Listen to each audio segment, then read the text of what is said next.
Halo adik-adik, teman-teman semua. Ayo kita mendengarkan lagi cerita yang berasal dari tanah Melayu. Ya, kali ini kita akan mendengarkan kisah atau hikayat Nujum Pak Belalang. Ini cerita Pak Belalang lagi ini ceritanya. Bagaimana kisah Pak Belalang dalam kisah hari ini? Yuk kita dengarkan bersama-sama.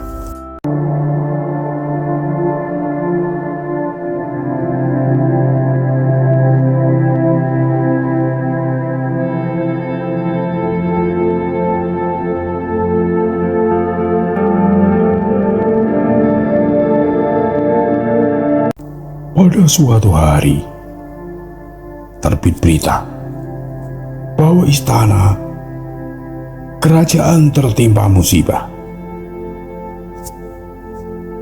Sejumlah harta kekayaan istana lenyap. Pencuri telah masuk ke dalam istana dan berhasil membawa kabur sejumlah harta benda istana, termasuk emas, perhiasan putri raja. Raja menjadi panik. Hulu Balang segera diperintahkan untuk mencari tukang nujum yang ahli. Jika tidak ada dalam negeri kerajaan itu, agar dicari di negeri kerajaan tetangga. Begitulah titah sang baginda. Maka berangkatlah Hulu Balang melaksanakan perintah sang raja mencari ahli nujum yang paling hebat. Setelah bertanya ke sana kemari, maka nama Belalang saja yang disebut-sebut orang sebagai ahli nujum yang benar-benar hebat. Tidak ada jawaban yang lain yang diperolehnya selain dari nama Pak Belalang. Akhirnya, pergilah mereka menemui Pak Belalang dan diminta untuk dapat datang menghadap raja ke istana. Pak Belalang, saya sudah mendengar tentang keahlian Pak Belalang dalam hal menemukan barang-barang yang hilang sehingga berhasil ditemukan kembali. Oleh sebab itu, saya mohon agar Pak Belalang dapat membantu saya untuk menemukan kembali harta benda istana yang hilang itu. Bila Pak Belalang berhasil, saya sudah menyiapkan hadiah yang sangat besar. Dan sebagai pendahuluan ucapan terima kasih saya, maka terimalah ini dahulu, kata baginda sambil menyerahkan bungkusan yang berisi beberapa keping uang emas. Setelah Pak Belalang menerima pemberian raja itu, baginda kembali bertitah. Tapi ingat Pak Belalang, apabila Pak Belalang gagal, harta benda yang hilang itu tidak dapat kembali, maka saya akan memenggal kepala Pak Belalang. Bagaikan disambar petir, Pak Belalang mendengar titah sang baginda. Namun dengan penuh hormat, Pak Belalang beri datang sembah. Ampun, Patek, beribu kali ampun, wahai tuanku. Sebenarnya Patek bukanlah orang yang terlalu pandai, dan tidak pula orang yang tahu akan segala-galanya. Sepandai-pandai tupai melompat, sekali dua akan jatuh juga. Sungguh pun begitu akan Patek coba untuk bertanya kepada kita nujum. Tak pusaka dari orang tua Patek. Beri waktulah Patek sehari dua hari ini. Ampun Patek, wahai tuanku yang mulia. Bagus, bagus. Akan saya tunggu dalam sehari, 2 hari ini. Sekarang pulanglah Pak Belalang dahulu, kata raja. Maka pulanglah Pak Belalang ke rumahnya walaupun ia pulang dengan membawa kepingan emas pemberian raja. Tetapi ia tidak gembira sedikit pun dengan hadiah itu. Hatinya gundah, badannya menjadi lemas karena sudah terbayang dalam pikirannya bahwa 2 hari lagi badannya tak akan berkepala lagi. Sebab ia yakin benar tidak akan dapat mengembalikan harta benda istana yang hilang itu. Sejak ia kembali dari istana raja, banyak terjadi perubahan pada diri Pak Belalang. Satu hari ini, belum sesuap nasi pun yang masuk ke dalam perutnya. Ia nampak lebih banyak merenung dan bersedih. Sulit untuk diajak bercakap-cakap. Tamu-tamunya yang datang sedikit pun tak dihiraukannya. Mak Belalang pun merasa heran dan ikut merasa sedih melihat perubahan sikap suaminya yang secara tiba-tiba itu. Sampai larut malam, mata Pak Belalang tak juga hendak tidur. Hatinya gundah, perasaannya gelisah. Golek kiri, balik kanan, sebentar duduk, sebentar tegak, mengingat nasib yang malang. Karena besok pagi ia akan dibunuh raja. Lalu mengeluh ia ada dalam dada. Nasib kalau malamnya dirimu. Nasib kalau kecelakannya engkau akan menderita akibat perbuatanmu. Hanya kalimat itu saja yang terdengar di ucapan Pak Belalang berulang-ulang. Melihat kegelisahan dan kesedihan suaminya malam itu, Mak Belalang juga tak bisa tidur dibuatnya. Akhirnya ia memberanikan diri untuk bertanya kepada suaminya. Dengan berbisik-bisik, Pak Belalang berceritalah panjang kepada istrinya. Setelah mendengar pengakuan Pak Belalang itu, barulah kini Mak Belalang tahu duduk perkara yang sebenarnya. Patutlah suaminya akan gelisah saja. Rupanya suaminya selama ini hanya menipu orang saja. Kerjaannya bukanlah ahli nujum yang sebenarnya, melainkan nujum palsu. No. Anti budaya belaka. Barulah kini Mak Belalang tahu bahwa ayam orang yang hilang, kambing orang yang hilang, dan sebagainya itu adalah karena ulah suaminya. Dia yang mencuri dan menambatkan di semak-semak, lalu dia pula lah yang menemukannya. Mak Belalang, buatkanlah makanan yang enak-enak untuk aku. Makan malam ini, sebab aku tak tahu bagaimana nasib diriku besok pagi. Jangan-jangan malam ini merupakan makan terakhir bagiku. Nasib. Baiklah, Kata Mak Belalang sambil berlalu. Sementara istrinya memasak di dapur. Tak henti-hentinya Pak Belalang mengeluh menyesal nasib dan perbuatannya. Nasib, celaka benar rupanya dirimu.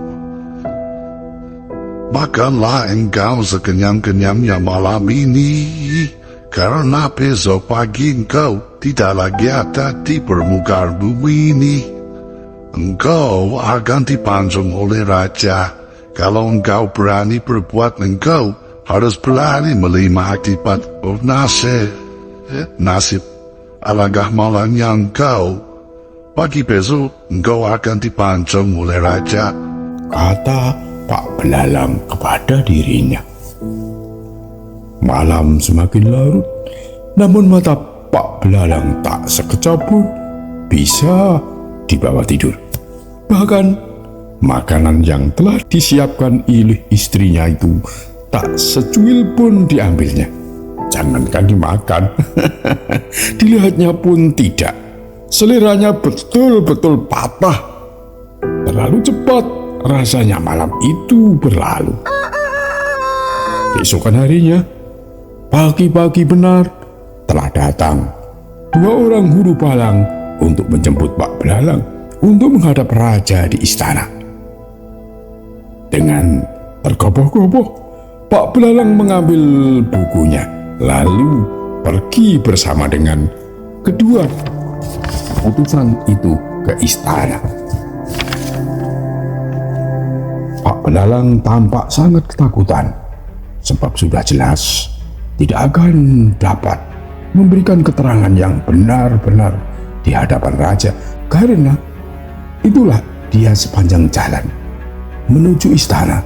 Tidak henti-hentinya Pak Belalang mengeluh. Oh nasib, nasib, matilah engkau hari ini. Makin dekat ke kota, semakin takut Pak Belalang dan semakin keras ia mengucapkan kata-kata itu. Kedua orang utusan yang berjalan di belakang Pak Belalang tampak sangat ketakutan mendengar namanya disebut-sebut, karena memang merekalah yang menjadi pelaku dari pencuriannya itu. Nasib, nasib, apa yang harus kita lakukan? Pak Belalang tampaknya sudah tahu kalau kita yang mencurinya. Betul, betul, memang betul. Katamu itu, kawan. Apa yang harus kita lakukan? Jawab lelaki yang bernama Nasib itu. Sekarang begini saja.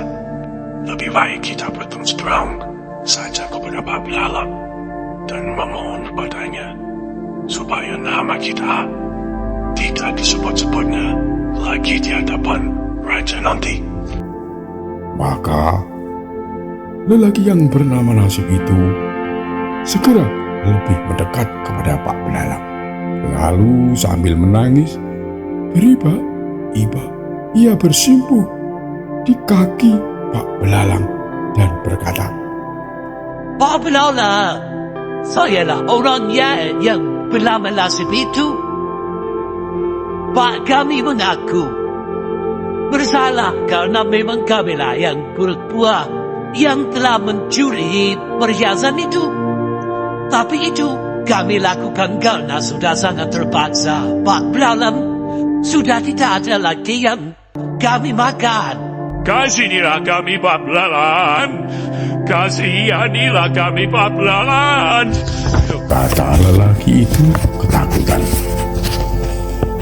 Oh, tidak bisa. Orang yang bersalah mesti dihukum. Aku mesti melaporkannya kepada raja. Kecuali bila kalian mau mengatakan kepadaku secara jujur, kan terus terang di mana kalian sembunyikan naskah itu. Karena takut dilaporkan kepada raja, maka lelaki yang bernama Nasib itu mengatakan sejujurnya kepada Belalang bahwa perhiasan itu mereka sembunyikan di dalam sebuah lubang dekat pohon belimbing yang tidak jauh dari istana. Bagus, kalau begitu aku tidak akan melaporkan kalian berdua pada raja. Tetapi ingat ya, bila nanti ternyata kalian berbohong, maka resikonya sungguh sangat berat, kata Pak Belalang mengingatkannya. Sambil mengucapkan terima kasih, maka mereka bertiga meneruskan perjalanan menuju istana. Alangkah sukacitanya hati Baginda menemukan kembali harta perhiasannya yang hilang itu.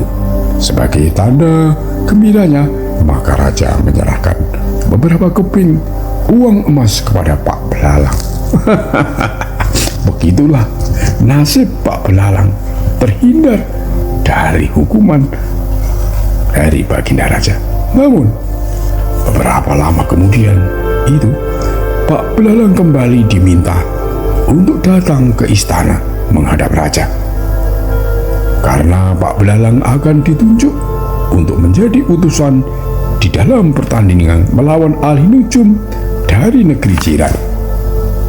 Apabila Pak Belalang menang dalam pertandingan itu, maka Baginda telah menjanjikan hadiah yang sangat besar untuk Pak Belalang. Akan tetapi, jika kalah maka raja akan memancung kepala Pak Belalang sampai putus.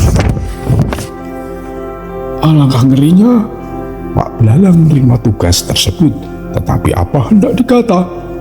Mau dibilang tidak sanggup, jelas tidak akan diterima raja alasan itu. Karena telah banyak buktinya menunjukkan kabar keberhasilan sebagai tukang nujum. Sebaliknya, jika diterima, tugas itu berarti menjemput maut. Karena ia pasti kalah, sebab Pak Belalang tidak ada memiliki sedikit juga ilmu tentang nujum itu. Pikir-pikir, ujarnya Pak Belalang mendapat akal. Disuruhnya anaknya, Belalang, untuk pergi mendengarkan pembicaraan orang-orang yang berada di kapal negeri jiran itu pada waktu malam hari. Sebab sudah pasti mereka akan membicarakan akan masalah pertandingan itu. Ternyata memang benar. Ketika Belalang pulang, dia melaporkan kepada ayahnya beberapa rahasia yang dapat ditangkapnya dari pembicaraan mereka. Pagi-pagi, pertandingan sudah dimulai.